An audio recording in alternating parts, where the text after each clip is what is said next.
నెల్లూరు జిల్లా కోవూరు నియోజకవర్గంలో ఉన్న విడవలూరు మండలం రామతీర్థం గ్రామంలో వైభవంగా జరిగింది శ్రీ రామలింగేశ్వర స్వామి మరియు కామాక్షమ్మ తల్లి కళ్యాణ మహోత్సవం.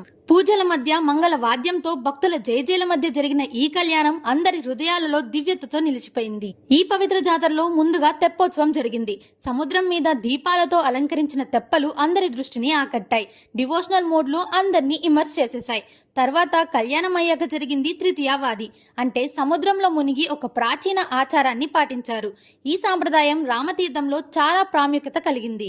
ఈ తిరునాళ్ళలో ప్రత్యేక ఆకర్షణగా పాతకాలం నాటి జాతకం చెప్పే రోబో అందరినీ ఆకట్టుకుంది. ఈ జాతరని ఇంకా కలర్ఫుల్ గా చేసింది కోలాటం. యువత, పిల్లలు, పెద్దలు అందరూ ట్రెడిషనల్ వస్త్రాలు వేసుకొని బీచ్ కి తగ్గట్టు ఆడారు. జాతరని ఉత్సవపరిచారు. అలాగే దేవుడు డ్రామాలు కూడా వేశారు. రామతీర్థం జాతర ఒక ఫెస్టివల్ కాదు, ఒక ఫీలింగ్. ఇలాంటి మరిన్ని వీడియోస్ కోసం సబ్స్క్రైబ్ అండ్ ఫాలో చేసేయండి.